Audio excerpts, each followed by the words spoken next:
Ramadan has a direct impact on one of the major activities of human beings, basic necessity, core physiological need, that is eating and drinking.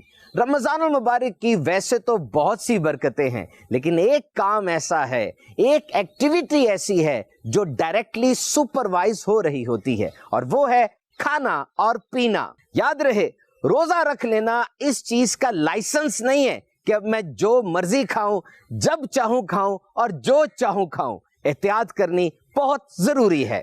First of all, stagger your hydration. یقیناً جسم میں پانی کی کمی پوری کرنا یہ ایک اہم ترین کام ہے، لیکن افطار کے وقت ڈھیر پانی پی لینا یہ صحت کے لیے نقصان دہ ہو سکتا ہے. آئیے اس کو پلان کرتے ہیں.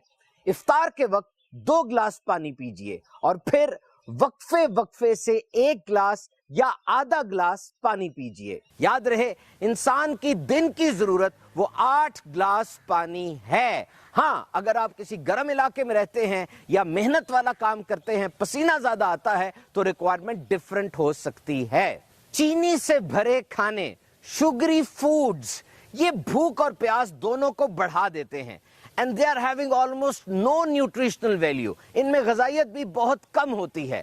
ہاں، متبادل کے طور پر آپ گھر کی بنی ہوئی رس ملائی مناسب مقدار میں استعمال کر سکتے ہیں. یاد رہے، ہمیں دن میں 6 چمچ چینی چاہیے ہوتی ہے، جو پہلے ہی ہمارے کھانے میں موجود ہوتی ہے. Ketchup is considered to be one of the most used and favorite condiment across the globe. Ketchup پوری دنیا میں بڑے شوق سے کھایا جاتا ہے. یہاں ایک احتیاط کیجئے، بازاری کیچپ نہیں بلکہ گھر میں کیچپ بنائیں اور اس میں چینی اور نمک کم سے کم استعمال کریں. اور آج ایک مائنڈ سیٹ بن گیا ہے، جیسے ہی افطاری کی سوچ آتی ہے، ساتھ ہی پکوڑے اور سموسے بھی ذہن میں آتے ہیں. یہ صحت کے لیے اچھے نہیں ہیں. ہاں، سبزیوں سے بھری ہوئی چنا چاٹ، دہی بلے اور فروٹ چاٹ یہ ضرور استعمال کیجئے. اس طرح آپ کو سبزیوں اور پھلوں کی غذائیت بھی ملے گی اور سارے دن کی بھوک کے بعد جسم تازہ دم ہو جائے گا. سحری میں پراٹھے اور دیگر آئلی چیزیں یہ کوئی اچھی چوائس نہیں ہے، کیونکہ پھر سو جاتے ہیں تو ڈسپپسیا، تیزابیت، سینے کی جلن ہو سکتی ہے. ون گڈ سجیشن ہونا تو یہ چاہیے کہ اچھی نیتوں کے ساتھ نماز فجر کے بعد قرآن مجید کی تلاوت کریں، ذکر و اذکار اور اوراد و وظائف میں مشغول رہیں. ہاں، one important advice, choose the food which releases energy slowly. یہ بہت اہم بات ہے.